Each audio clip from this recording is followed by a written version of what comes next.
अयोध्या में Naga force active हो चुकी है। नागा साधु खुद लाइव रेड कर रहे हैं। महाकुंभ में जिन नागा साधु की तस्वीरें आपको याद होंगी, उनकी वीरता, उनके शौर्य, उनकी शूरता की तस्वीरों के सामने पूरी दुनिया नतमस्त होती हुई दिखी थी। अब वही नागा सन्यासी अयोध्या जी में एक नए मोर्चे पर कंधे से कंधा मिलाकर खड़े हो चुके हैं और युद्ध है उस मिलावट के खिलाफ जो राम भक्तों को आस्था के साथ ग्रहण करने वाले प्रसाद के रूप में सामने आते हैं। महाकुंभ के पावन संगम में जब दुनिया की निगाहें आस्था की सबसे बड़ी तस्वीर देख रही थी, तब उसकी सबसे चमकदार छाया थी नागा साधुओं की वीरता, जो सनातन धर्म के अडिग प्रहरी और महाकुंभ के राजा धीराज माने जाते हैं, जो नागा साधु धर्म के साथ साथ देश की रक्षा के लिए तत्पर हैं, जिनका शरीर भस्म से लेपित होता है। चंदन और भभूत का स्पर्श, कमंडल, त्रिशूल, माला और गले में धारण किए गए रुद्राक्ष उनके वैराग्य और भक्ति का प्रतीक है। नागा साधुओं का जीवन, उनकी कठोर साधना और अनूठी परंपराएं हमेशा से सबसे बड़ा आकर्षण रही हैं।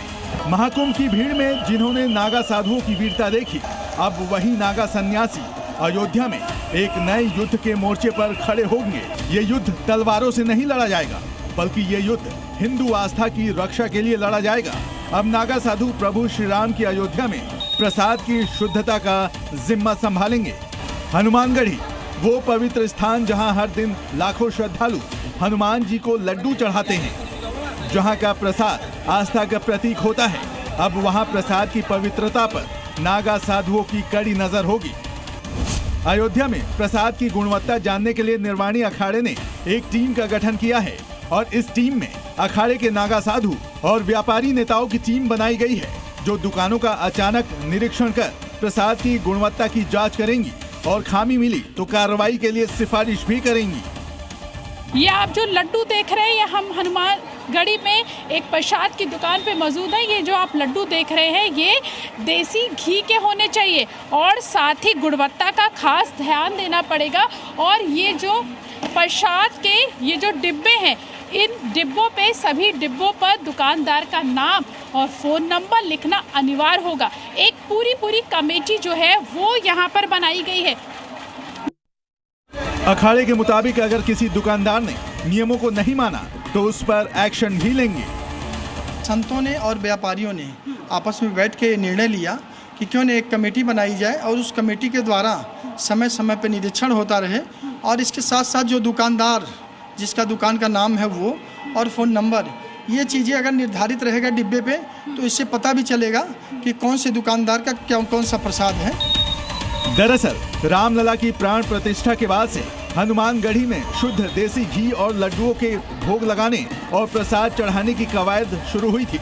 इसी वजह से ये ऐसा आदेश दिया गया है और इसका जिम्मा भी नागा फोर्स को सौंपा गया है। नागा फोर्स परखेगी कि लड्डू में इस्तेमाल घी शुद्ध है या नहीं, कहीं लड्डू में मिलावट तो नहीं।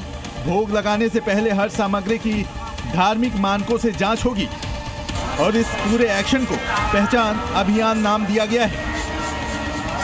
ये बहुत बढ़िया फैसला है जी। जैसे बहुत से व्यापारी जो है, छोटे व्यापारी हैं, वो थोड़ा उंगली लगाते थे, तो मंदिर प्रशासन ने इसीलिए कह दिया कि आप बढ़िया लड्डू बनाइए, बढ़िया प्रसाद हनुमान जी को चढ़े। योगी आदित्यनाथ जी का उचित कदम है और हमको शुद्ध प्रसाद मिलेगा और ट्रस्ट ने किया तो योगी ने बहुत महत्वपूर्ण कार्य किया है। ये तो अच्छी बात है, अगर कोई दुकान वाला मिलावट कर रहा है तो उनके नाम पते से पता चल जाए और वो दुकान जो मिलावट कर रहे हैं उन्हें सील कर सके। अब लोगों को सहूलियत दी गई कि आप स्वयं से अच्छा बनाइए। अब लोग उसके बाद भी कुछ उद्दंडता कर रहे हैं, ज़्यादा नफ़ा कमाने के चक्कर में देसी घी की लड्डू की जगह उसमें डालडा रिफाइंड तक मिला दे रहे हैं, तो ऐसे लोगों को दंडात्मक कार्रवाई देनी पड़ेगी।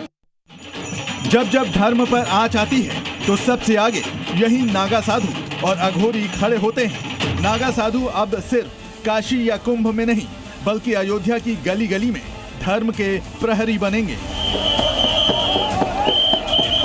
वो संदेश दे चुके हैं, श्री राम की नगरी में अब प्रसाद भी उतना ही पवित्र होगा जितनी हिंदुओं की भक्ति।